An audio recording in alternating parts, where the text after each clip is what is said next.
অনুষ্ঠানে যেতে নারী অভিনেত্রীরা বাধার শিকার হচ্ছেন। ফুটবল খেলা বন্ধ করে দেওয়ার মতো ঘটনা ঘটছে। আমরা কক্সবাজারে একজন মহিলাকে কান ধরে উঠবস করানোর ঘটনা দেখেছি। দেশের অন্যান্য জেলা শহরগুলোতে নারীদের উপরে যে ধরনের আক্রমণ ঘটছে, যে ধরনের সমস্যার সম্মুখীন হচ্ছে নারীরা, সেটাকে কিন্তু সর্বৈব ঠেকিয়ে দিতে হবে। ভারতে লবণ সত্যাগ্রহ আন্দোলন বলে একটা আন্দোলন হয়।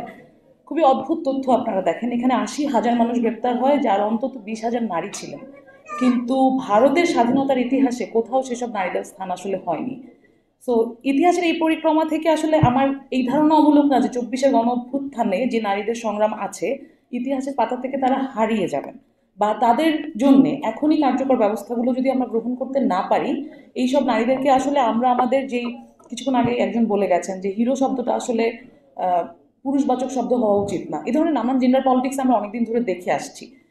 তো অভ্যুত্থানে আসলে নারীদের যে অংশগ্রহণ, আমার খুব মনে আছে 15ই জুলাই ঢাকা বিশ্ববিদ্যালয়ে যে নারীদের প্রথমত তুমি কে আমি কে রাজাকার, রাজাকার কে বলেছে স্বৈরাচার, এই স্লোগান দিয়ে মেয়েদের হল থেকে রাত্রে বেরিয়ে আসা, 15ই জুলাই ছাত্রলীগের যে হামলা বা আওয়ামী ফ্যাসিস্ট যে সংগঠন, তারা প্রত্যেকেই আসলে নানান জায়গায় এই নারীদেরকে আসলে অনেক রকমের হামলার শিকার করেছে। এবং আমাদের নারীরা কিন্তু আপনারা খেয়াল করে দেখেন রাজপথে দাঁড়িয়েছিল বন্ধুর জন্য, ভাইয়ের জন্য, এবং তার যে রাজনৈতিক মানে নিজের যে বোঝাপড়া, সেটাকে আসলে সে বুঝে নিতে রাস্তায় চলে এসেছে। এটা প্রতিটা মানুষই আসলে করবে। প্রতিটা মানুষেরই তার দেশের জন্য এক ধরনের যেই দরদ, যে ভালোবাসা, সেটা প্রমাণ করতে আসলে রাস্তায় এসে দাঁড়াবে। নারীরা যখন কোনো আন্দোলনে যায়, তখন এটা আরো বেশি ডাইমেনশনাল হয়, আরো বেশি সুন্দর হয়, এবং সেটা সফল হওয়ার চান্সেস আরো বেড়ে যায়। আমি ছোট্ট একটা ব্যাপার নিয়ে আলাপ করব, সেটা হচ্ছে ফেমিনিন এনার্জি নিয়ে আসলে আলাপ করতে চাই। এটা নিয়ে সাধারণত আমরা কথা বলি না। আপনি যখন কোনো রাজনৈতিক দল করেন, কোনো সংগঠন করেন, সেখানে একজন নারী যখন আপনার সহকর্মী হয় বা সহযোদ্ধা হয়, তখন আসলে কি কি ধরনের উপকার আপনার দল বা সংগঠন পায়, সেটা আসলে আমাদেরকে ভাবতে হবে।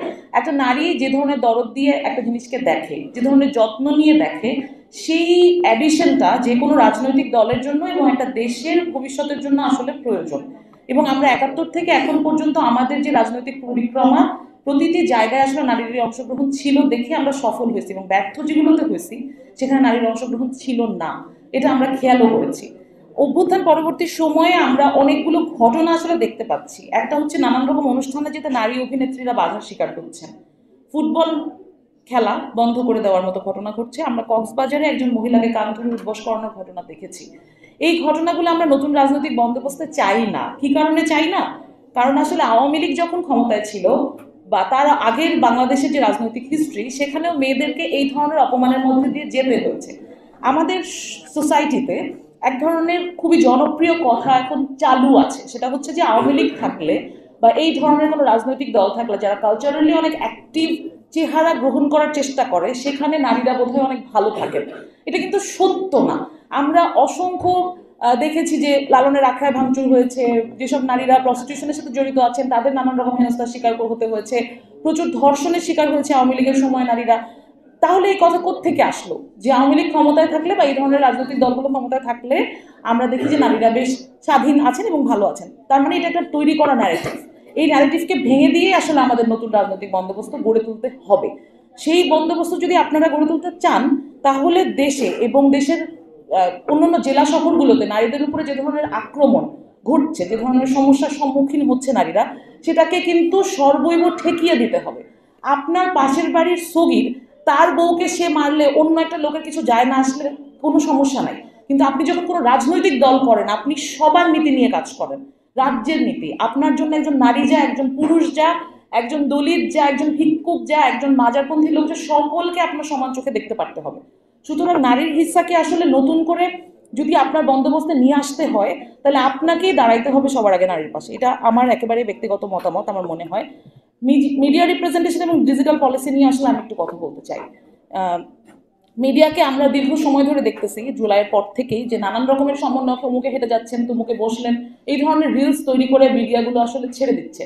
আপনারা টিভি চ্যানেল আজকে যারা আছেন, আমি তাদের উদ্দেশ্যে বলতে চাই যে নারীর রিপ্রেজেন্টেশন আপনাদের মিডিয়াগুলোতে আরো কি করে বাড়ানো যায়, কিভাবে হচ্ছে নারী নেতৃত্বের ইন্টারভিউজ গুলো করা যায়, তাকে নিয়ে কন্টেন্ট তৈরি করা যায়। বাংলাদেশে ফুটবল বন্ধ করে দিয়েছে, মেয়েরা খেলতে গিয়ে কারায় বন্ধ করেছে, সেটা নিয়ে তারা ক্ষমাও চেয়েছে।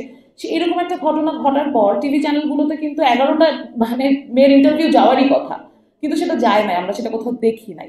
তো প্রতিটা সময় আসলে আমাদের ব্রেন আসলে এভাবে কাজ করে যে নারী তো আমরা তাকে আসলে এত প্রায়োরিটি না দিলেই পারি। তো এই প্রায়োরিটি দেওয়ার জায়গাটাই আসলে রাজনীতিটা। আপনি একটা মানুষ হিসেবে আরেকটা মানুষকে একটা প্রায়োরিটি দিবেন, তিনি নারী নাকি পুরুষ সেই পরিচয় আসলে আপনি পরে চিন্তা করবেন। এবং নতুন বন্দোবস্তে যে ধরনের আমরা যদি কোনো নতুন সংবিধান সংস্কার এবং যত রকমের সংস্কার, আমরা নারী সংস্কার কমিশনও দেখছি যে অনেক অ্যাক্টিভলি কাজ করার চেষ্টা করছে। এই ধরনের সংস্কার কমিশনগুলোতে আসলে কিভাবে নারীর যে আইডিওলজি, পলিটিক্যাল আইডিওলজি, সেটাকেও যুক্ত করা যায় সেই জিনিসগুলোর ব্যাপারে খেয়াল রাখতে হবে। এবং আপনাদের সকলের কাছে আমার অনুরোধ যে হচ্ছে আপনার আশেপাশে যে কোনো মুহূর্তে কোনো নারীর বিরুদ্ধে যখনই সহিংস কোনো পরিস্থিতি তৈরি হয়, নারীটি কেমন, নারীটি কোন পোশাকে আছেন, নারীটির চরিত্র কেমন, সেগুলো দেখার আগে একটা মানুষ হিসেবে সবার শুরুতে তাকে আগে আপনি রিকগনাইজ করবেন যে একজন মানুষ, তাকে আসলে তার বিরুদ্ধে কেউ সহিংস হচ্ছে, তখন তাকে আপনি আসলে বন্ধ করা এবং সামাজিক প্রতিরোধ গড়ে তোলা, এই কাজটা আসলে যতখানি নারীর তার চেয়ে অনেকখানি বেশি পুরুষের। তো আমার মনে হয় যে নতুন রাজনৈতিক বন্দোবস্তে নারীকে নিয়ে আসতে হলে এই কাজটা যতখানি নারীর তার চেয়ে অনেক বেশি আসলে পুরুষ এবং সমাজে অন্যান্য লিঙ্গের যেসব মানুষ আছে সকলকেই আসলে এখানে কাজ করতে হবে বলে আমার মনে হয়। Thank you.